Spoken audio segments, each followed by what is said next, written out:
ఇప్పుడు మనం వేదాంత నిర్ణయంలో 82వ శ్లోకం. ఈ శ్లోకాన్ని చూద్దాం. నవాభాస నవజ్ఞత్వాత్ నవోపాధి నవాత్మన మిథ్యాజ్ఞాత్వా వశిష్ఠేతు మౌనం వేదాంత నిర్ణయ. ఇది చెప్తున్నది. అంటే 9 రకాలైనటువంటి ఉపాధులు, ఇవన్నీ కూడా 9 తత్వాలుగా అనిపిస్తాయి. ఇదంతా కూడా ఇలా అనిపించటం అనేదంతా కూడా భ్రాంతి. ఈ విషయాన్ని కనుక నువ్వు తెలుసుకున్నట్లయితే ఇక మిగిలేది ఏమిటి అంటే మౌనమేను అని అంటోంది వేదాంత నిర్ణయము ఈ 82వ శ్లోకంలో. అసలు ఇక్కడ ఒక్క విషయాన్ని చూద్దాం.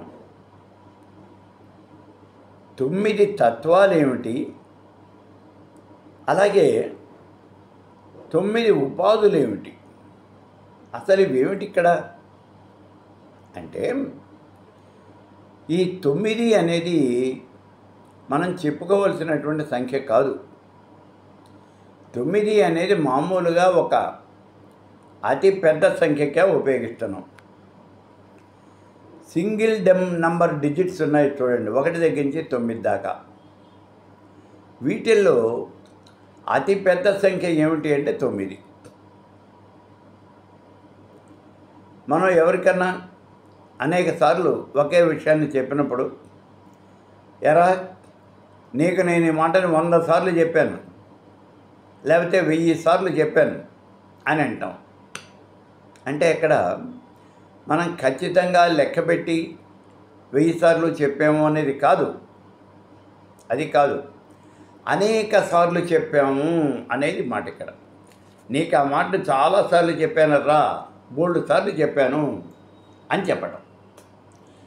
అలాగే ఇక్కడ ఈ 9 అనే సంఖ్య కూడా అనేకము అనే అర్థాన్ని ఇక్కడ మనకి చెప్తోంది.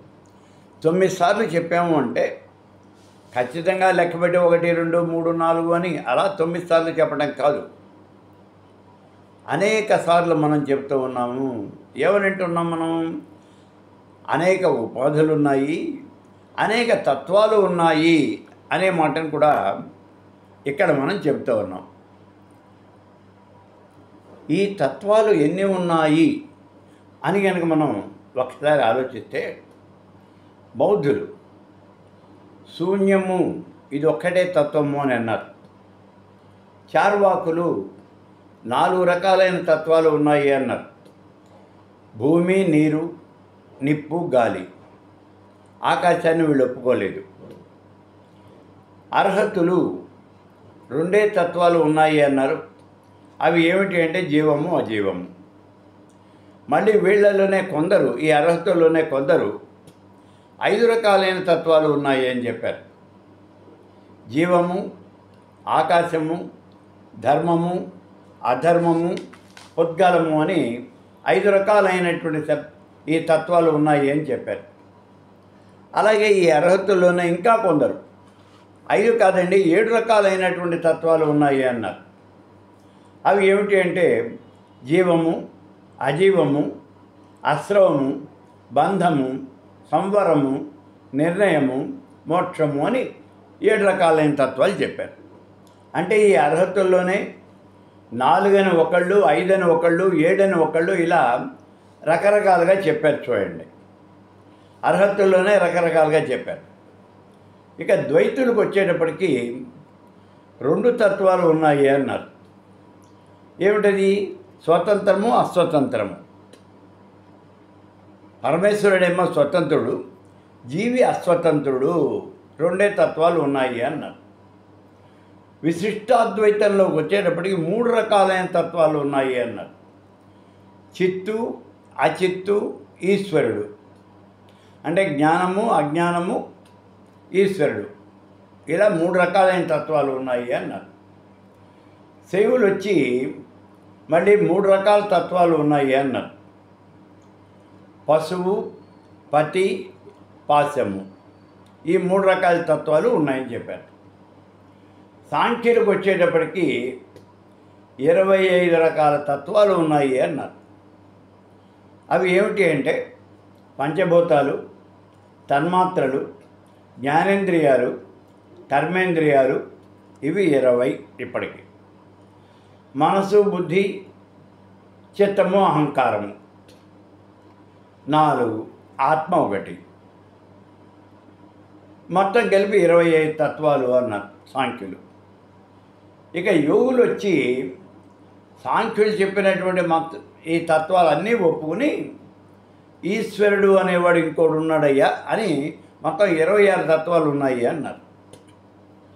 కానీ అద్వైతుల దగ్గరికి వచ్చేటప్పటికి శంకర భగవత్పాదుల వారు తత్వాలు అంటే ఒక్కటేనయ్యా తత్వం ఉన్న జగత్తులో ఇంకేం లేదు అన్నారు. ఏమిటి ఒక్క తత్వము అంటే అదే బ్రహ్మము అని చెప్పారు.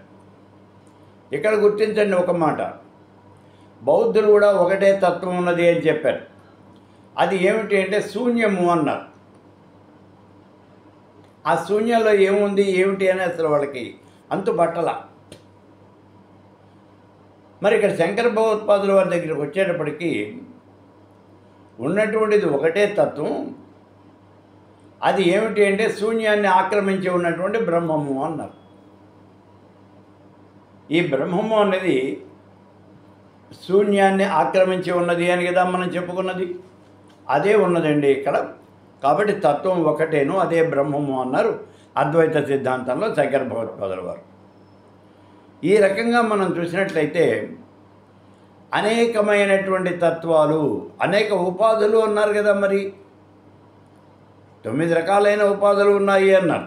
9 రకాల ఉపాధులు అంటే అనేక రకాలైనటువంటి ఉపాధులు. అనేక రకాల ఉపాధులు ఏమిటండి? ఉపాధి అంటే ఏమిటి అసలు? ఈ శరీరాన్నే కదా ఉపాధి అన్నారు. మరి ఈ ఉపాధులు అనేక రకాలైన శరీరాలు ఉన్నాయా? ఉన్నాయి కదా. ఏమున్నాయి మనకి? 84 లక్షల రకాలైనటువంటి జీవరాశి ఉన్నది అని మనకి సిద్ధాంతం చెప్తోంది. ఈ చరాచర జగత్తులో 84 లక్షల రకాలైనటువంటి జీవరాశి ఉన్నది అని. మరి ప్రతి జీవరాశికి కూడా రూపము, రంగు, ఆకారము ఇవన్నీ కూడా వేరే ఉంటాయి కదా.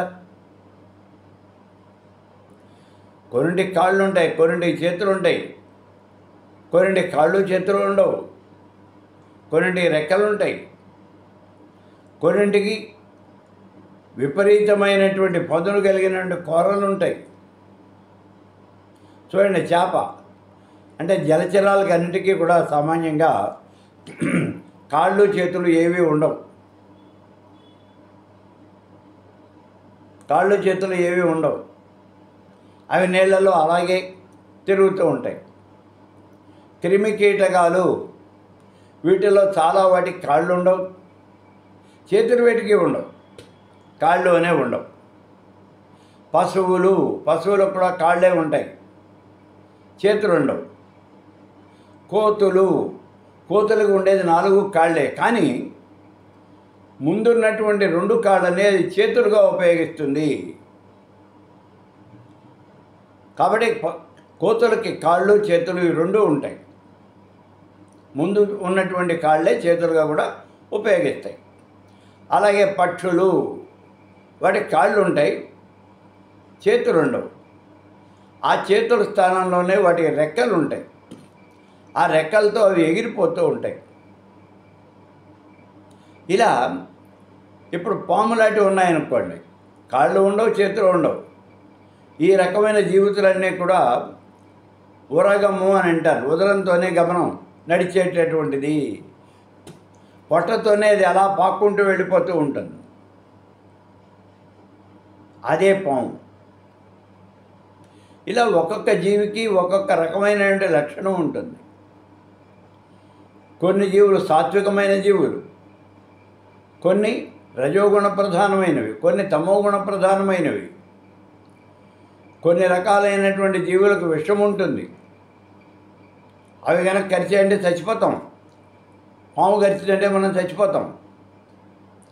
అలాగే కొన్ని రకాలైనటువంటి జీవులకి కొమ్ములు ఉంటాయి, అవి పొడిచాయంటే చచ్చిపోతాం.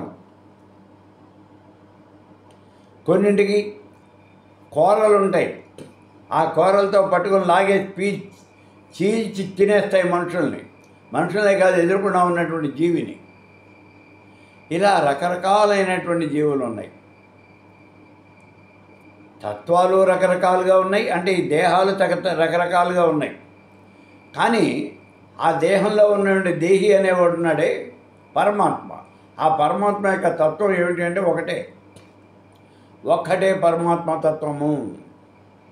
ఇక్కడ ఎందుకు వస్తుందంటే ఈ తేడా, పరమాత్మ ఎలా ఉంటాడు అన్నప్పుడు మనకి అనేకమైనటువంటి నిర్వచనాలు కనిపిస్తూ ఉన్నాయి.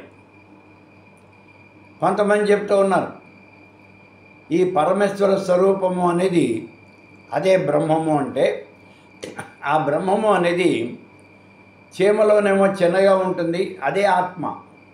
చీమ యొక్క ఆత్మ చిన్నగా ఉంటుంది ఆ శరీరం పట్టేందుకే.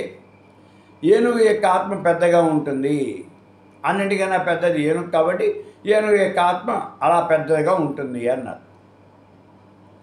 వీటన్నింటినీ ఖండించాడు శంకర భగవత్పాదుల వారు. ఎందుకు ఖండించాడు, ఎలా ఖండించాడు అంటే వీళ్ళు చెప్పినటువంటి దాంట్లో సమన్వయం కుదరటల్లా. పునర్జన్మ ఉన్నది అనే మాట వీళ్ళు కూడా ఒప్పుకున్నారు. సరేనయ్యా, మీరు చెప్పినట్టు పునర్జన్మ ఉన్నది. ఒక ఏనుగు చచ్చిపోయింది, మరుజన్మ అది చేసుకున్నటువంటి కర్మవశాన అది ఒక కీటకంగా జన్మించాల్సి వచ్చింది, చీమగా పుట్టాల్సి వచ్చింది అనుకున్నాం. మరి ఏనుగు ఆత్మ చాలా పెద్దదిగా ఉన్నది అని చెప్పారు కదా, మరి చీమ అనేది చాలా చిన్నగా ఉంది కదా, అంత పెద్ద ఆత్మ వచ్చి చీమలో ఎట్లా దూరుతుంది? అలాగే పోనీ ఒక చీమ చచ్చిపోయింది, ఇది మరుజన్మలో ఏనుగుగా జన్మించాలి. మరి ఈ చిన్న ఆత్మ ఆ ఏనుగు శరీరానికి ఎలా సరిపోతుంది? కాబట్టి మీరు చెప్పినటువంటి మాట అంటే చీమ యొక్క ఆత్మ చిన్నదిగాను ఏనుగు యొక్క ఆత్మ పెద్దదిగాను ఉంటుంది అనే ఆ మాట అది తప్పు అని ఇలాంటివన్నీ కూడా భగవత్పాదుల వారు ఖండించారు. ఖండించి సాంఖ్యుల్ని గట్టిగా ఖండించారు. భగవత్పాదుల వారు ఖండించిన వాళ్ళల్లో ముఖ్యమైనటువంటి వాళ్ళు ఎవరు ఉంటే సాంఖ్యులే. సాంఖ్యుల్ని కనుక ఖండించినట్టయితే మిగిలిన అన్ని రకాల వాదాలని కూడా ఖండించినట్టేను అన్నారు. ఎందుకంటే సాంఖ్యులు చాలా గట్టి వాదాన్ని ఇచ్చారు, దాన్ని ఖండించడమే ప్రధానమైపోయింది భగవత్పాదుల వారికి. సరే, ఇలా ఖండించారు, బాగుంది. కాబట్టి ఆయన ఏం చెప్తున్నారు అంటే ఇప్పుడు ఈ 9 అనేది అనేక అనే శబ్దానికి ప్రతీకగా చెప్తున్నారు. 9 ఆత్మలు, 9 తత్వాలు, అయితే 9 ఉపాధులు ఇవన్నీ ఏం లేవయ్యా, ఉన్నది ఒకటేనయ్యా. ఇవన్నీ కాదు అనే విషయం నీకు గనక తెలిస్తే మిగిలేది ఏమిటి అంటే మౌనము అన్నారు. ఉపాధి లేదు అనే విషయం తెలిసిపోయింది కదా, ఇప్పుడు ఈ తత్వాలు లేవు అనే విషయం తెలిసిపోయింది కదా, ఉన్నది బ్రహ్మం ఒక్కటే అన్నారు. ఈ విషయం కనుక నీకు ఖచ్చితంగా తెలిసినట్లయితే అప్పుడు మిగిలేది ఏమిటి? అదే బ్రహ్మము. నీకు కనుక ఆ విషయం తెలిసినట్లయితే మిగిలేది బ్రహ్మము ఒక్కటేను అన్నారు. ఆ బ్రహ్మము అంటే అదే మౌనము అన్నారు. అందుకే అక్కడ చెప్తూ ఇవన్నీ కూడా నశించిపోయినట్లయితే, ఇవన్నీ కాదు భ్రాంతి అనే విషయం నీకు తెలిస్తే మిగిలేది మౌనమేను అన్నారు. అసలు ఈ మౌనము అనేటటువంటిది ఏమిటి? ఇక్కడ దక్షిణామూర్తిని గురించి ఇక్కడ మనం చెప్పుకోవాల్సి వస్తుంది. ఒక్క 2 నిమిషాలైనా సరే దక్షిణామూర్తిని గురించి చెప్పుకోవాలి. అసలు దక్షిణామూర్తి అంటే ఎవరు? దక్షిణాభిముఖుడై కూర్చొని ఉన్నటువంటి ఈశ్వరుడే దక్షిణామూర్తి, ఆయనే దక్షిణామూర్తి. ఇప్పుడు అటువంటి ఆ దక్షిణామూర్తి ఎలా ఉన్నాడు, ఎక్కడున్నాడు అని అంటే చిత్రం వడతరోన్మూలే వృద్ధ శిష్య గురుర్యువ గురోస్తు మౌనం వ్యాఖ్యానం శిష్యాస్తు చిన్న అసంశయ. ఇది చెప్తున్నమాట. చిత్రం వడతరోర్మూలే వృద్ధ శిష్య గురురివా. రావి చెట్టు కింద కూర్చొని ఉన్నాడట. ఆ కూర్చున్నటువంటి ఆయనేమో చాలా యువకుడులాగా ఉన్నాడు. ఆయన చుట్టూ కూర్చొని ఉన్నటువంటి పరివారం అంతా కూడా పెద్దవాళ్ళు. వృద్ధ శిష్య గురురివా, వాళ్ళంతా ఆయన శిష్యులు, వాళ్ళంతా పెద్దవాళ్ళు. ఎలా పెద్దవాళ్ళు? వయసులో పెద్దవాళ్ళు, జ్ఞానంలో పెద్దవాళ్ళు, అన్నింటిలోనూ తల నెరిసిపోయినటువంటి వాళ్ళు, నిజంగానే తల నెరిసిపోయినటువంటి వాళ్ళు. వాళ్ళంతా వచ్చి కూర్చున్నారు. ఎందుకు ఈయన చెబుతున్నాడా? ఏమీలే. గురోస్తు మౌనం వ్యాఖ్యానం. కళ్ళు మూసుకొని అట్లా కూర్చున్నాడు, మాట్లాడకుండా. కళ్ళు మూసుకున్నాడు, నోరు మూసుకున్నాడు, ఏం చెప్పటం లేదు. అలా కూర్చున్నాడు, కళ్ళు నోరు మూసుకొని కూర్చున్నాడు. శిష్యాస్తు చిన్న అసంశయ. శిష్యులకి అసలు సంశయము అనుమానము అనేది ఇది లేకుండా పోతాను. అంటే వాళ్ళ యొక్క అనుమానాలన్నీ కూడా తీరిపోతున్నాయి, అన్నీ తీరిపోయినాయి. ఎలా తీరిపోయినాయి? గురువుగారు ఏం చెప్పలేదుగా, ఏం చెప్పక్కర్లా. ఇక్కడ ఏమవుతుంది అంటే, పరమేశ్వర స్వరూపం యొక్క ఆ దేవత యొక్క అనుగ్రహం కలిగినట్లయితే నీకు అనుమానము అనేది ఉండదు. ఈ విషయాన్ని మీరు గ్రహించాలి. దేవత యొక్క అనుగ్రహం, కృపా కటాక్ష వీక్షణాలు కనుక కలిగినట్లయితే నీకు అన్ని విషయాలు తెలుస్తాయి. నీకు ఏ రకమైన అనుమానము ఉండదు. ఇది మనం తెలుసుకోవాల్సింది. అందుకే ఆయన ఎలా ఉన్నాడు అంటే, గురోస్తు మౌనం వ్యాఖ్యానం. ఆయన మౌనంగా కూర్చొని ఉన్నాడు, అదే వ్యాఖ్యానం. ఆయన మొహం చూస్తేనే మన అనుమానాలన్నీ తీరిపోతాయర్రా. మనకి ఒక్క విషయం లౌకికంలో మనం చెప్పుకుంటూ ఉండేవాళ్ళు, మీకు గుర్తుందో లేదో చూడండి. భోజరాజు చాలా గొప్ప కవి, పండితుడు అని చెప్పేవాళ్ళు. భోజరాజు. ఈ భోజరాజు ఎవరండి అంటే, ఆయనే రెండో చంద్రగుప్త విక్రమాదిత్యుడు అని కూడా మనకి హిస్టరీ చెప్తాను. ఎందుకంటే చరిత్రలో భోజుడు అనే రాజు లేడు. భోజుడు అనే రాజు లేడు. కానీ రెండవ చంద్రగుప్త విక్రమాదిత్యుడు ఉన్నాడు. ఆయనే ఈయనకే భోజరాజు అనేది బిరుదు అని చెప్తున్నారు. భోజరాజు అనేది బిరుదు ఆయనకి అని. సరే, ఎటువంటి పాషండుడికైనా సరే, ఎంత అజ్ఞానికైనా సరే, ఎటువంటి వాడైనా సరే ఆ భోజరాజు యొక్క మొహం చూస్తే పద్యం దానంతట అది తన్నుకుంటూ వచ్చేసేదట. కవిత్వం దానంతట అదే తన్నుకుంటూ వచ్చేసేదట. అంత మహానుభావుడు ఆ భోజరాజు అని చెప్తారు. అంత గొప్పవాడు. కాబట్టి ఇక్కడ కూడా ఇలాగే మనం పరమేశ్వరుని భోజరాజుతో కంపేర్ చేయకూడదు, కానీ పరమేశ్వరుని పరమేశ్వరుడితోనే కంపేర్ చేయాలి. సముద్రాన్ని సముద్రంతోనే పోల్చి చెప్పాలి. కాబట్టి అంతేగాని సముద్రాన్ని ఇంకో దాంతో పోల్చడానికి ఇంకేమీ కూడా లేదు. అలాగే ఇక్కడ పరమేశ్వరుడు. మరి ఇక్కడ భోజరాజు ఎందుకు చెప్పారండి? మీలో చాలామంది తెలిసినటువంటి వాడు భోజరాజు కాబట్టి ఆయన పేరు చెప్పాను అంతే. ఇక్కడ మౌనం వ్యాఖ్యానం. ఆ పరమేశ్వరుడు ముఖం చూస్తేనే చాలా పరమేశ్వర సాక్షాత్కారం జరిగితే ఇంకా నీకు కావాల్సింది ఏముందండి? నీకు లోకంలో తెలియంది ఏముంది? గతంలో చెప్పాను, ఒకసారి గుర్తు తెచ్చుకోండి. ఏమిటి చెప్పాను? పూర్వకాలంలో పుణ్యానందుడు అనే ఒక మునీశ్వరుడు ఉండేవాడు. ఆయన చాలా గొప్పవాడు, ఆశ్రమంలో కూర్చొని తపస్సు చేసుకుంటున్నాడు. ఒక రోజున సాయంత్రం పూట ఆయన తపస్సు చేసుకుంటూ ఉన్నటువంటి సమయంలో ఆశ్రమం పైన ఆకాశంలో 2 హంసలు అలా ఎగురుకుంటూ వెళ్ళిపోతూ ఉన్నాయి. వాటిల్లో అవి మాట్లాడుకుంటూ ఉన్నాయి.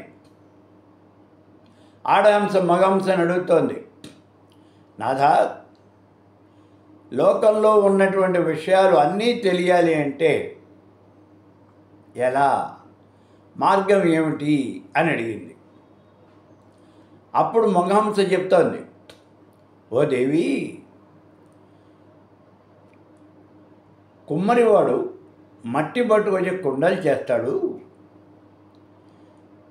అలా తయారు చేసినటువంటి ఆ సామాన్లు రూపంలో తేడా ఉన్నా, దాని పేరులో తేడా ఉన్నా,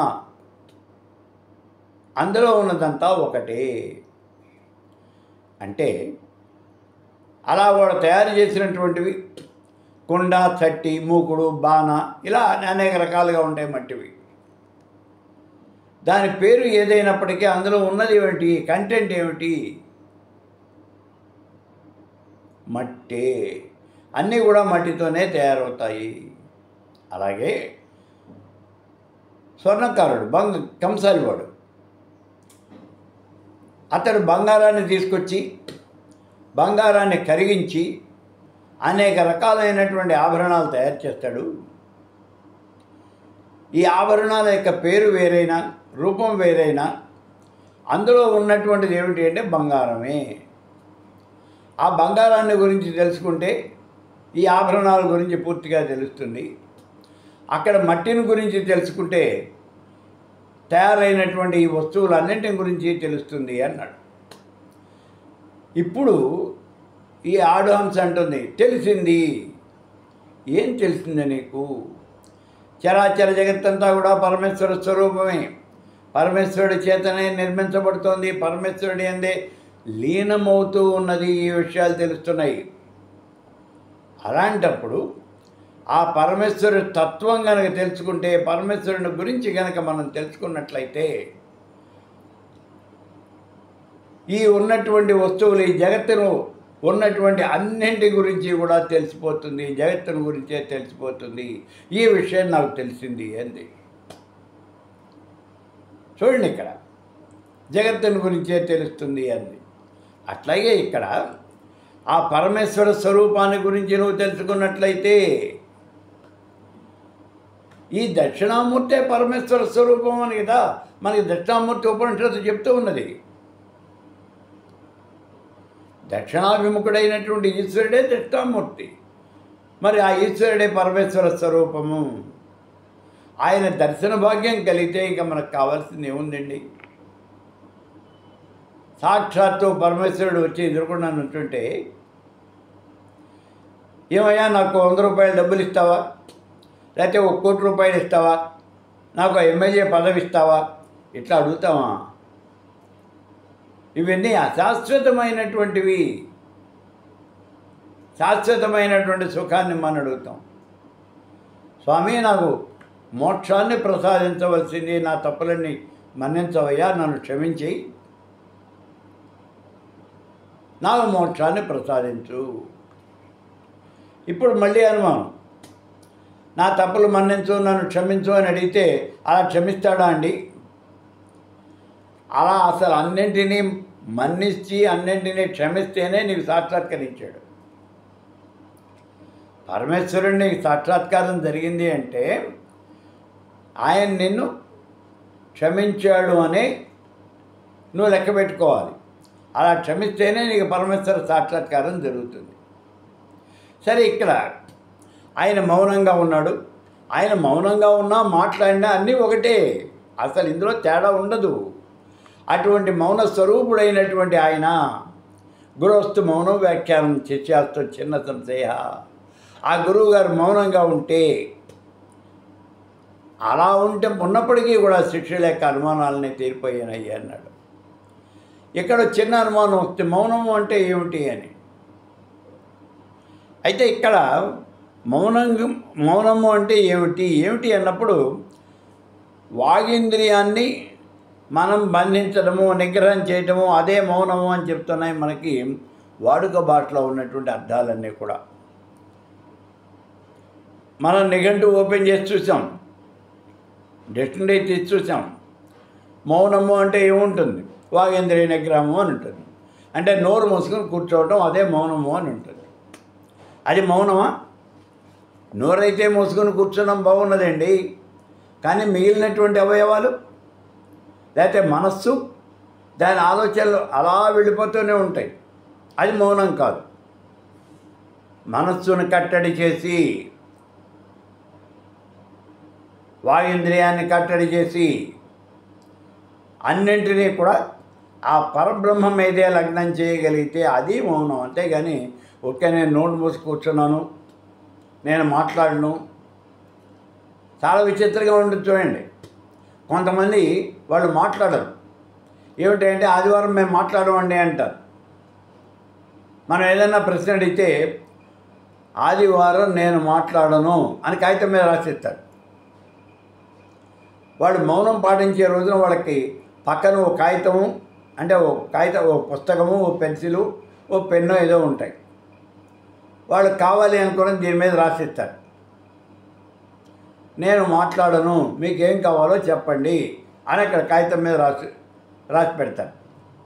సరే మనం చెప్తాం, స్వామి నాకేదో ఇది కావాల్సినటువంటిది అని. దానికి సమాధానం ఆయన ఆ కాగితం మీద రాసిస్తారు. అది మౌనం కాదు. నువ్వు మాట్లాడటం లేదంతే, నోటితో పనిచేయటం లేదు, అంతేగాని నీ మనసు పనిచేస్తూనే ఉంది. అది కాదు మౌనం అంటే. కాబట్టి ఇక్కడ నువ్వు ఆ సమయంలో పూర్తిగా పరమేశ్వరుని గురించి ఆలోచించాలి. అందుకే పెద్దవాళ్ళు మౌనం పాటించాము అని చెప్పేటటువంటి వాళ్ళు మౌనం పాటించే రోజున ఎవరిని కలవరు, ఎవరిని చూడరు, ఎవరితోనూ మాట్లాడరు, అసలు బయటికి రారు. వారి గదిలో వాళ్ళు కూర్చుంటారు అంతే. ఆ పరమేశ్వరుని ధ్యానం చేస్తూ అలా కూర్చుంటారు, బయటికి రారు. ఎందుకు? బయటకు వస్తే ఎవరో వాళ్ళు ఏదో ఒకటి అడుగుతారు, పలకరిస్తారు. అందుకని ఇది అవాయిడ్ చేస్తారు. అది ఇక్కడ ఈ మౌనము అంటే. అదే ఇక్కడ చూడండి, ఇలా అపరోక్షంగా మనకి ఆ పరమేశ్వర స్వరూపం సాక్షాత్కరించడమే మౌన వ్యాఖ్య ప్రకటిత పరబ్రహ్మతత్వము అని అంటున్నది సనస్సు జాతీయం. అలా సాక్షాత్కరించినటువంటి ఆ గురువు ఎవరయ్యా అంటే ఆయనే ఇక్కడ దక్షిణామూర్తి. అవ్యాకృత విహారాయ సర్వవ్యాకృత సిద్ధయే ఋషికేశ నమస్తేస్తు మునయే మౌనశీలినే. ఆయన ఆ పరమేశ్వర స్వరూపాన్ని గురించి ఇక్కడ చెప్తూ ఉంటున్నారు చూడండి. మౌనము అంటే ఏమిటి అనే మాటకి సమాధానం కనుక మనం చెప్తే ఆత్మారామత. మనం ఆత్మారాముడు అనే పదాన్ని ఉపయోగిస్తూ ఉంటాం. ఆత్మారాముడు అంటే ఏమిటి? తన ఆత్మయందే చరించేవాడు, తన ఆత్మయందే క్రీడించేవాడు, అతడు ఆత్మారాముడు. తన ఆత్మయందే చరించడము, క్రీడించడము అంటే చరాచర జగత్తంతా కూడా పరమేశ్వర స్వరూపము. అందుకని తన ఆత్మయందు అంటే ఆ పరమేశ్వర స్వరూపంతోనే ఆయన క్రీడిస్తూ ఉన్నాడు. అదే ఇందాక మనం చెప్పుకున్నాం. నోరు మూసుకుని మనస్సును అదుపులో ఉంచుకుని ఆ పరమేశ్వర స్వరూపాన్నే ఏకాగ్రతతో ధ్యానం చేస్తూ ఉండేటటువంటి వాడు అతడు ఆత్మారాముడు అంటే. కాబట్టి ఈ ఆత్మారామత అనేది ఉండాలి. మహాత్ములైనటువంటి వాళ్ళకి ఈ ఆత్మారామత అనేది స్వతసిద్ధంగా వస్తుంది. స్వతసిద్ధంగా ఎలా వస్తుందండి? పురాకృత సుకృతము. నేను ఇప్పటికి మీకు అనేక సార్లు చెప్పుంటాను ఈ మాట. పురాకృత సుకృతము. పూర్వజన్మలో మనం చేసుకున్నటువంటి ఆ కృతం ఉన్నదే సుకృతం దుఃఖం దేవా గచ్చంత వరుగచ్చతి. మనం చేసినటువంటి సుకృతం కానీ దుష్కృతం కానీ అవే మనతో వచ్చేది. మంచి కానీ చెడు కానీ ఆ మంచి కనుక ఎక్కువగా ఉన్నట్లయితే దానివల్ల వస్తుందర్రా ఇది. ఈ జన్మలో చాలా గొప్పవాళ్ళు అయ్యారు అని అంటాం. ఈ గొప్పవాళ్ళు అయినటువంటి వాళ్ళు ఈ జన్మలో చేసినటువంటి పని వల్ల గొప్పవాళ్ళు కాదా, గత జన్మల్లో చేసినటువంటి పని వల్ల, ఆ పుణ్య ఫలితం వల్ల వాళ్ళు గొప్పవాళ్ళు అవుతారు. అదే ఇక్కడ మహాత్ములైనటువంటి వాళ్ళు గత జన్మ సుకృతం, పూర్వజన్మ సుకృతం కనుక బాగా ఉన్నట్లయితే వాళ్ళు ఇలా ఈ జన్మలో ఆత్మారాములై ఉంటారు. ఆత్మారాములై మౌనస్వరూపులై ఉంటారు. వారి యొక్క దర్శన మాత్రం చేతనే సాధకుల యొక్క సందేహాలు అన్నీ కూడా తొలగిపోతాయి. వాళ్ళని దర్శిస్తే చాలు మన సందేహాలన్నీ కూడా నివృత్తి అయిపోతాయి. అందుకే ఇక్కడ నీకు 9 రకాలైనటువంటి ఉపాధులు, 9 రకాలైనటువంటి తత్వాలు, ఇదంతా కూడా భ్రాంతి అని తెలిసినటువంటి రోజులు మిగిలేది మౌనం ఒక్కటేను అన్నారు. మౌనం అంటే ఆత్మ ఒక్కటే, ఆ పరమాత్మ స్వరూపం. నువ్వు కూడా ఆ సమయంలో ఆత్మారాముడు అవుతావు, నీ ఆత్మ ఏందే నువ్వు రమిస్తూ ఉంటావు అని చెప్తూ ఉన్నారు భగవత్పాదుల వారు ఈ 82వ శ్లోకంలో.